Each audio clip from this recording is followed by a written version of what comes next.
जय हिंद साथियों। बिहार पुलिस के लिए महत्वपूर्ण प्रश्न दोस्तों, आज के सेशन जो है भारत का जो है मध्यकालीन इतिहास कराने वाले हैं आप सभी साथियों को। और साथ साथ में सभी दोस्तों को हैप्पी होली। आप लोग खुश रहिए, मस्त रहिए और अच्छे से पढ़ते रहिए दोस्तों। सभी मिलकर आप लोग होली अच्छे से एंजॉय कीजिए और पढ़ते भी रहिएगा दोस्तों, ठीक है। समय निकाल कर आपको पढ़ना भी है और आपके साथ साथ होली भी आपको एंजॉय भी करना दोस्तों, समय निकाल कर, ठीक है। अभी कम एंजॉय करना दोस्तों, वर्दी मिल जाए तब एंजॉय फुल कीजिए दोस्तों। अभी कम एंजॉय करते हुए पढ़ाई को ज़्यादा आपको फोकस करना दोस्तों। एग्जाम बहुत नज़दीक आ चुका है और कितने मेरे भाई बहन ने जो है मैसेज कर रहे थे कि सर कि क्या बिहार पुलिस का सिलेबस चेंज हो गया दोस्तों। हो सके तो इसका वीडियो हम अपलोड अलग से कर देंगे। आप बनाते नहीं है दोस्तों, देखिए हम आपको समय ज़्यादा बर्बाद नहीं करना चाहते आप सभी दोस्तों के लिए। कितनों ने बना चुका है, हम आपको नहीं बना जानते हैं दोस्तों कि ये सब समय बर्बाद है दोस्तों। सिलेबस कोई चेंज नहीं हुआ है, हम इसके लिए आपको डिटेल्स वीडियो बना देंगे आप लोग के लिए समय निकाल कर दोस्तों।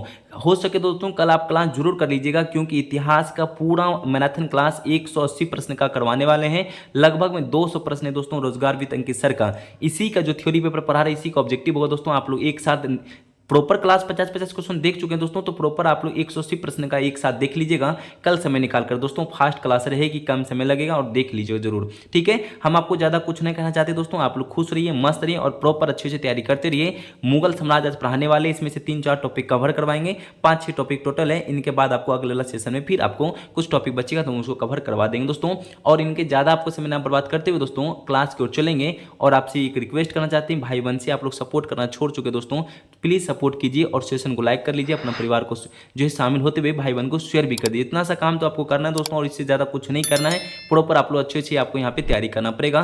चलिए मुगल साम्राज्य स्टार्ट करते हैं दोस्तों। यहाँ पर पहला ही प्रश्न आपसे बनता है दोस्तों बाबर का, ठीक है। पहले हम लोग क्या टॉपिक है दोस्तों, मुगल साम्राज्य बारे में अच्छे से पढ़िए। इनका पहला ही टॉपिक है बाबर का। पूछे दोस्तों कार्यकाल 1526 से लेकर 1530 तक कार्यकाल रहा है बाबर का दोस्तों। इस प्रश्न को जरूर आप याद रख लीजिएगा। यहीं पे पहला ही प्रश्न बन जाता है पानीपत की प्रथम युद्ध कब हुआ था दोस्तों। ये सभी मेरे दोस्तों को बार बार क्लास में करवा चुके हैं और सभी दोस्तों को याद भी है दोस्तों। 21 अप्रैल से लेकर 1526 तक जो है 1526 में प्रथम पानीपत का प्रथम युद्ध हुआ था दोस्तों। किनके बीच ये प्रश्न ज्यादा आता है दोस्तों, दो प्रश्न बनता है पानीपत के युद्ध से। पानीपत के युद्ध कब हुआ था दोस्तों, 1526 में। डेट भी कभी कभी पूछ लेता दोस्तों, इसलिए याद रखिएगा 21 अप्रैल 1526 को पानीपत की प्रथम युद्ध होता है। किनके बीच युद्ध होता है दोस्तों, बाबर और इब्राहिम लोदी के बीच में दोस्तों, ठीक है। बाबर और इब्राहिम लोदी के बीच में युद्ध होता है दोस्तों। इनमें से बाबर जो है विजय होता है दोस्तों। बाबर इसमें क्या आता है दोस्तों, जीत जाता है, ठीक है। यहाँ पे 3 प्रश्न आपका बन चुका है एक लाइन में। पानीपत की प्रथम युद्ध होता है दोस्तों 21 अप्रैल 1526 को। कॉपी निकाल के नोट कर लीजिए दोस्तों, शॉर्ट नोट्स बना लीजिए आप लोग, ठीक है, जो रिवीजन करते रहिए एग्जाम तक में। युद्ध होता है बाबर और इब्राहिम लोदी के बीच में। इसमें से बाबर क्या आता है, जीत जाता है दोस्तों। सेकंड लाइन को भी देख लीजिए दोस्तों, यहाँ सेकंड लाइन में क्या लिखता है, खानवा का युद्ध। चलिए आप लोग को याद रहना चाहिए दोस्तों, खानवा का युद्ध हम पढ़ा चुके दोस्तों 1527 ईस्वी में होता है। खानवा का युद्ध कब होता है दोस्तों, 1527 में। खानवा का युद्ध कब होता है, 1527 में। एक दो रिवीजन कर लीजिए। किनके बीच होता है दोस्तों, बाबर और राणा संघा के बीच में युद्ध होता है दोस्तों, जरूर याद रख लीजिए। बाबर और राणा संघा के बीच में युद्ध होता है। इसमें भी कौन जीता दोस्तों, इनमें से बाबर ही जीतता है दोस्तों, याद रख लीजिए। बाबर इसमें से विजय होता है। इसे गाजी की उपाधि धारण की थी। इसमें कौन सी उपाधि धारण क्या था दोस्तों, गाजी का। ये प्रश्न को भी याद रख लीजिएगा दोस्तों, ठीक है। चलिए हम आपको एक बार फिर रिपीट करवा देते हैं। खानवा युद्ध कब होता है दोस्तों, 1527 में। खानवा युद्ध होता है 1527 में। इसमें से किनके बीच युद्ध होता है दोस्तों, बाबर और राणा संघा के बीच में। इसमें से बाबर विजय होता है और किनका वो धारण करता है दोस्तों, गाजी का जो है उपाधि वो धारण करता है दोस्तों। चलिए यहाँ पे अब आता है चंदेरी की युद्ध। चंदेरी युद्ध कब होता है दोस्तों, ये प्रश्न को आप लोग को याद है दोस्तों, बता दीजिए। चंदेरी का युद्ध 1528 में होता है दोस्तों, ठीक है। ये प्रश्न को भी याद रख लीजिएगा। चंदेरी का युद्ध 1528 में होता है दोस्तों। किनके बीच होता है, बाबर और मेदिनी राय के बीच होता है दोस्तों, ठीक है।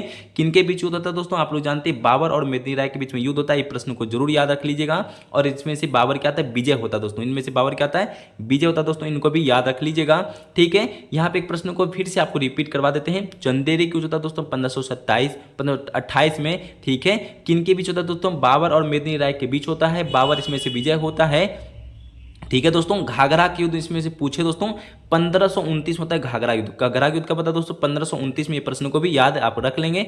बाबर और नुरसत शाह के बीच हुआ था दोस्तों। किनके बीच होता है, बाबर और नुरसत शाह के बीच युद्ध होता है दोस्तों, ठीक है। इसमें से बाबर का क्या आता है दोस्तों, जीत होता है। बाबर के इसमें क्या आता है, जीत होता है दोस्तों। ये प्रश्न को याद आप रख लेंगे, ठीक है। चलिए यहाँ पे प्रश्नों को नोट करते चलिए दोस्तों, ठीक है। अब आपको आगे को हम पढ़ाते दोस्तों। यहाँ पे लिखता है देखिए साथियों, प्रश्न लिखा है बाबर ने अपनी आत्मकथा जो है तुजुक ए बाबरी दोस्तों लिखा है। ये प्रश्न को जरूर आप रख लेंगे दोस्तों याद। इससे एक प्रश्न बनता है आपसे, यहाँ पूछे दोस्तों किस भाषा में लिखा है। दोस्तों आपको मालूम है तुर्की भाषा में लिखा गया है तुजुक ए बाबरी, ठीक है। जिसका अनुवाद फारसी भाषा में जो है किसने किया था, फारसी भाषा में उसको जो है अनुवाद करता अब्दुल रहीम ने। अब्दुल रहीम ने करता खाने खाना बाबरनामा के रूप में क्या दोस्तों। ये प्रश्न को याद रख लेंगे, अच्छे से नोट कर लीजिए, प्रश्न को पूछा जाएगा। चलिए यहाँ पे अब आपका आता है हुमायूं का काल दोस्तों। यहाँ पे हुमायूं के बारे में समझ लीजिए अच्छे से दोस्तों। यहाँ पे उनका पहला ही प्रश्न बनता है, उनका कार्यकाल दोस्तों। हुमायूं कार्यकाल क्या था, 1530 से लेकर 1556 तक कार्यकाल रहता है। ये प्रश्न को जरूर याद आप रख लेंगे दोस्तों। देखिए आपसे एक बात रिक्वेस्ट करना चाहते हैं दोस्तों, सभी मेरे जितने मित्र और मेरे भाई बहन हैं सभी कॉपी में शॉर्ट नोट्स बना के रखिएगा, और हो सके तो आप टेलीग्राम ज्वाइन करके वहां पे सेंड कर दीजिएगा। देखते कौन कौन करता है दोस्तों। इस अगले क्लास में बोले थे पर किसी ने नहीं किया दोस्तों। इसका मतलब मेरी बात आप मानते नहीं है, मान लीजिए दोस्तों, क्योंकि आपके एग्जाम में ये देखने को मिलेगा पेपर में, ठीक है। चलिए हम आपको आगे और बताते हैं। हुमायूं 1530 से लेकर 1556 ईस्वी तक जो है आज कार्यकाल था दोस्तों। हुमायूं 1530 ईस्वी में गद्दी पर बैठा था। यहाँ पूछे दोस्तों हुमायूं जो है किस वर्ष में गद्दी पर बैठता है, 1530 वर्ष में जो है यहाँ पे जो है गद्दी पर बैठता है दोस्तों। इसको प्रश्न को याद रख लेंगे। यहाँ पे फिर से एक युद्ध आता है चौसा का युद्ध। चौसा का युद्ध कब आता है दोस्तों, ये सभी दोस्तों को मालूम है 1539 ईस्वी में चौसा का युद्ध होता है। ये प्रश्न को भी याद आप रख लेंगे। इसमें कहता है हुमायूं तथा शेरशाह सूरी के बीच युद्ध हुआ था दोस्तों। ये प्रश्न को जरूर आप याद रखेंगे। हुमायूं और शेरशाह सूरी के बीच में युद्ध होता है। इस युद्ध में जो शेरशाह का जीत होता है दोस्तों। ये पॉइंट को आप नोट कर लेंगे। चलिए मैं एक बार रिवीजन आपको करवा देते दोस्तों। पहला पूछे हुमायूं का कार्यकाल दोस्तों, याद रखिए 1530 से लेकर 1556 तक, ठीक है, यहाँ तक क्लियर है। हुमायूं जो है दोस्तों गद्दी पर कब बैठता है, 1530 ईस्वी में, ये भी आपका क्लियर है। चौसा के युद्ध पूछ ली दोस्तों, तो आप याद रख लेंगे 1539 ईस्वी में। और किनके बीच होता है दोस्तों, हुमायूं और शेरशाह के बीच में। इसमें जो है जीतता है दोस्तों, विजय होता है शेरशाह सूरी का, सॉरी शेरशाह का। ये प्रश्नों को याद रखिए, शेरशाह सूरी के इसमें से जीत होता है। अब आपको यहाँ पता है कन्नौज, जिसको कहते हैं बिलग्राम का युद्ध दोस्तों। ये प्रश्नों को जरूर याद रख लेंगे आप लोग। यहाँ पे पूछता है दोस्तों कन्नौज जो है, कन्नौज युद्ध कब होता है दोस्तों, 1540 में। कब होता है दोस्तों, 1540 ईस्वी में इनका युद्ध होता है। हुमायूं तथा शेरशाह के बीच होता है। इसमें हुमायूं पुनः हार गया है। इसमें हुमायूं क्या था दोस्तों, इसमें हार जाता है और भारत को छोड़कर वो चला जाता है। यहीं पर भारत को छोड़कर चला जाने वाला जो है हुमायूं है। हुमायूं दोस्तों फिर से रिपीट करा देते हैं, कन्नौज जिसको कहते हैं बिलग्राम का युद्ध दोस्तों 1540 में युद्ध होता है।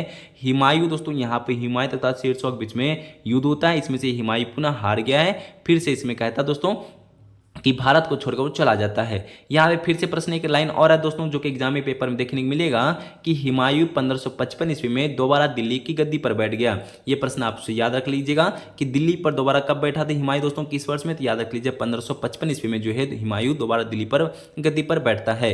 यहाँ पे एक प्रश्न और आता है दोस्तों, जो कि इनकी मृत्यु हो जाती है। हुमायूं की मृत्यु दोस्तों 1556 में, गद्दी पर कब बैठता है 1555, एक साल बाद उनकी मृत्यु हो जाता है दोस्तों। यहाँ लिखता है दीपन जो है दीपनाहा भवन में जो है पुस्तकालय की सीढ़ियों से गिरकर उनकी मृत्यु हो जाता है दोस्तों। कैसे मृत्यु होता है, पुस्तकालय की सीढ़ियों से गिरकर उनकी मृत्यु हो जाता है। इनके बाद आ जाता है अब देखिए साथियों अकबर का शासनकाल। अब यहाँ पे याद रख लीजिए आप लोग क्या कहता है दोस्तों। यहाँ पे लिखता है 1556 से लेकर 1605 ईस्वी तक इनके शासनकाल रहा दोस्तों।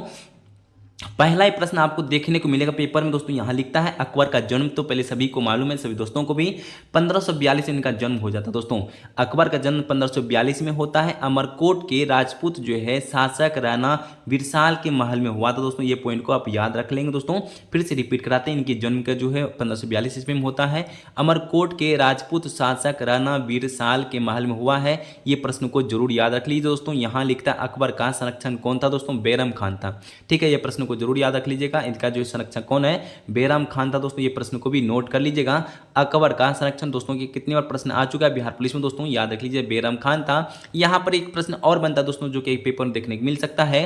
राज्याभिषेक कब हुआ था दोस्तों, 14 वर्ष की उम्र में जो है इनकी राज्याभिषेक होता है। 1556 में जो है कालानौर में हुआ था दोस्तों। कहाँ पर हुआ था, कालानौर में हुआ था 1556 वर्ष में, ठीक है। ये प्रश्न को भी याद रख लीजिएगा दोस्तों। यहाँ पे एक प्रश्न आता है दोस्तों, अकबर कैसा था, निरक्षर था, मतलब अनपढ़ था दोस्तों। ये प्रश्न को भी आप याद रख लेंगे। अकबर कैसा अनपढ़ था। हुमायूं ने बैराम खान को खाना को उपाधि दी थी दोस्तों। हुमायूं ने दोस्तों यहाँ कहता है बैराम खान को खाना को उपाधि दी थी दोस्तों। ये प्रश्न को भी याद रख लीजिएगा। बैराम खान जो है 1556 ईस्वी में दोस्तों 1560 ईस्वी तक अकबर का संरक्षण रहा, मतलब बॉडीगार्ड रहा दोस्तों। 1556 से लेकर 60 तक, मतलब लगातार 4 साल तक वो अकबर का बॉडीगार्ड रहा। ये प्रश्न को याद रख लीजिएगा। यहाँ एक प्रश्न दूसरा बनता है पानीपत की दूसरा युद्ध दोस्तों। पहला तो आपको बता चुके थे 26 में था दोस्तों, यहाँ पर आपको पूछे दोस्तों पानीपत का दूसरा युद्ध कब हुआ था, ये प्रश्न को जरूर आप याद रख लेंगे दोस्तों। 5 नवंबर 1556 को जो है 56 दिन का दूसरा युद्ध होता है दोस्तों, ये प्रश्न को आप जरूर याद रख लेंगे। यहाँ पर प्रश्न पूछे कि पानीपत का सेकंड युद्ध कब हुआ था दोस्तों, 5 नवंबर 1556 को होता है, अकबर और हेमू के बीच में होता है। किन के बीच होता है दोस्तों, अकबर और हेमू के बीच में इनके युद्ध होता है। यहाँ पर प्रश्न को जरूर याद रख लीजिएगा। एक लाइन और है दोस्तों, यहाँ पे एक प्रश्न बनता है, हेमू को जो है 24 युद्धों में से 22 युद्ध जीतने का श्रेय प्राप्त था। यहाँ पूछता दोस्तों हेमू जो है दोस्तों, हेमू को 24 युद्ध में से 22 युद्ध जो है जीता था दोस्तों, ये प्रश्न जरूर याद रख लीजिएगा। हेमू टोटल 24 युद्ध क्या, उसमें से 22 युद्ध वो जीत चुका था। एक लाइन और है दोस्तों, ये प्रश्न आपसे बन सकता है, बुलंद दरवाजा कहाँ पर है, ये तो आप सभी पता है दोस्तों, बुलंद दरवाजा यूपी उत्तर प्रदेश और फतेहपुर सीकरी में। ये प्रश्न बनता है, अकबर ने गुजरात विजय की स्मृति से अपनी राजधानी फतेहपुर सीकरी में जो है बुलंद दरवाजा का बनवाया था। ये प्रश्न बनता है, बुलंद दरवाजा किसने बनवाया था, किस शासक ने, तो इसका राइट आंसर होता है दोस्तों अकबर ने बनाया था। किनके विलक्ष्य में दोस्तों, यहाँ पे गुजरात के जितने के विलक्ष्य में दोस्तों यहाँ पे आपको बुलंद दरवाजा बनाया गया था दोस्तों। ये प्रश्न को जरूर याद रख लीजिए क्योंकि एग्जाम के पेपर में छपने वाला प्रश्न था। यहाँ पे एक लाइन और है दोस्तों जो कि आपके देखिए साथियों, ये पेपर में छपने वाला पॉइंट है दोस्तों, इसको जरूर आप लोग याद रख लीजिएगा। देखिए यहाँ पे क्या लिखा है, इसको नोट कर लीजिए कॉपी में। हल्दी घाटी का युद्ध दोस्तों कब हुआ है, आप लोग प्रश्न को जरूर याद रख लीजिएगा दोस्तों। हल्दी घाटी का युद्ध दोस्तों 1576 ईस्वी में हुआ है, ये प्रश्न को भी आप याद रख लेंगे। इनके बाद आता दोस्तों अकबर और महाराणा प्रताप के बीच हुआ दोस्तों, ये पॉइंट को आप जरूर याद रख लीजिएगा। किनके बीच होता है हल्दी घाटी को दोस्तों, ये आपको पता है अकबर और महाराणा प्रताप के बीच होता है। यहाँ पे एक पॉइंट और बनता है दोस्तों, अकबर ने जो है 1562 ईस्वी में दास प्रथा का दोस्तों वो क्या कहता है, अंत क्या था दोस्तों, ठीक है, इनको भी याद रख लीजिए। 1564 में जजिया कर वो समाप्त किया था दोस्तों। दो प्रश्न यहाँ पे बनता है, दास प्रथा का अंत कब किया दोस्तों, 1562 में, 2 साल बाद यहाँ पे जजिया कर भी समाप्त कर दिया था। ये पॉइंट को आप याद रख लेंगे दोस्तों। यहाँ पे लिखता है 1582 ईस्वी में जो है दीन ए इलाही धर्म चलाया था दोस्तों, ये पॉइंट को याद रख लीजिएगा। हिंदू राजा दोस्तों बीरबल जो है इस धर्म को स्वीकार किया था। दीन ए इलाही धर्म को पुरोहित अब्दुल फजल था दोस्तों, इस पॉइंट को भी याद रख लीजिएगा। यहाँ पे एक लाइन और है दोस्तों जो कि पेपर के लिए आपको इंपॉर्टेंट है दोस्तों, इसको भी नोट कर लीजिए। कहता है अकबर का सबसे अधिक प्रभाव जो है हिंदू धर्म पर पड़ा था दोस्तों, इनको याद रख लीजिएगा। अकबर 1583 ईस्वी में जो है इलाही संबंध चलाया था दोस्तों, इसको भी याद आप साथ साथ में रख लीजिएगा। एक लाइन और है दोस्तों, इनको भी नोट करते चलिए कॉपी में दोस्तों। यहाँ कहता है अकबरनामा दोस्तों आईन अकबरी का नामक पुस्तक अब्दुल फजल ने लिखी थी दोस्तों, इनको भी याद आप रख लीजिएगा, ये पॉइंट आपके लिए इंपॉर्टेंट है। यहाँ पे लिखता है दोस्तों, अकबर के शासनकाल में भूमि संबंधित सुधारों का श्रेय जो है दोस्तों टोडरमल को जाता है दोस्तों, उनका जो है राजस्व मंत्री था दोस्तों, इनको याद रख लीजिएगा। फिर से लाइन को आपको रिपीट करवा देते हैं दोस्तों। अकबर के शासनकाल में भूमि संबंधी सुधारों का श्रेय टोडरमल को जाता है, जो कि उसका राजस्व मंत्री था दोस्तों। ये प्रश्न आपसे बनेगा, याद रख लीजिए राजस्व मंत्री कौन था दोस्तों, टोडरमल था दोस्तों, इस प्रश्न को याद रख लीजिएगा। एक लाइन और है दोस्तों जो कि आपके एग्जाम के लिए महत्वपूर्ण है, अकबर के कितने थे, 9 रत्न थे दोस्तों, ये भी प्रश्न को याद रखिएगा। राजा मान सिंह, तानसेन, बीरबल, अब्दुल फजल, टोडरमल, मुल्ला दो प्याजा, हकीम हुमाम, फौजी तथा अब्दुल रहीम खान ने खाना था दोस्तों। 9 रत्न थे, ये 9 का याद रख लीजिएगा, किसी एक आपका प्रश्न देखने को मिलेगा। यहाँ पे एक लाइन और है दोस्तों, यहाँ पे एक बार साथ साथ में पढ़ लीजिए दोस्तों। यहाँ लिखता है अब्दुल रहीम खान ने खाना एक कवि था दोस्तों, बैरम खान का पुत्र था दोस्तों, ये प्रश्न पूछ सकता है। अब्दुल रहीम दोस्तों खाने खाना का एक कवि था, कौन था वो, एक कवि था। किनका पुत्र था दोस्तों, बैरम खान का वो पुत्र था। जहांगीर का सबसे अधिक प्रभाव दोस्तों अब्दुल रहीम खाने खाना का हुआ था दोस्तों, ये भी पॉइंट को आप साथ साथ में याद रख लीजिए दोस्तों। यहाँ पर आपको 3 पॉइंट आज आप कंप्लीट करवा दिए दोस्तों। यहाँ पे बाबर, हुमायूं और अकबर का, जहांगीर का दोस्तों यहाँ पे आपको जहांगीर का कल के सेशन में करवा देंगे दोस्तों। थोड़ा सा यहाँ पे क्लास को समाप्त करते हुए दोस्तों दुख हो रहा है, अब इनके बाद अगले वाले सेशन में आपको करवा देंगे। यहाँ तक सेशन दोस्तों कैसा लगा आप लोग जरूर बता दीजिएगा। छोटा सा आपको टॉपिक करवाएं दोस्तों, आपके लिए मेन और पेपर के लिए भी मेन था दोस्तों, वीवीआई पॉइंट था दोस्तों, इसको नोट करके रिवीजन कर लीजिएगा। सेशन अच्छा लगा हो प्लीज़ एक लाइक कर लीजिएगा और सेशन को अपनी भाई बहन को शेयर भी कर दीजिएगा, और छोटा सा परिवार है शामिल भी हो जाइए, और थोड़ा सा सपोर्ट चाहिए दोस्तों, आप भाई बहन का सपोर्ट कीजिए। और सभी दोस्तों यहाँ तक बने रहने के लिए दिल से धन्यवाद करेंगे। और एक बात बोल देते दोस्तों जाते जाते, कल का सेशन जरूर देख लीजिए, क्योंकि इतिहास का कंप्लीट आपको एक सेशन में पूरा ऑब्जेक्टिव प्रश्न देखने को मिलेगा। इनको देख लीजिएगा और बहुत सारा उसमें प्यार दीजिए दोस्तों, और जाते जाते प्यारा सा कमेंट भी कर दीजिएगा। सभी दोस्तों को दिल से धन्यवाद। जय हिंद, जय भारत, वंदे मातरम।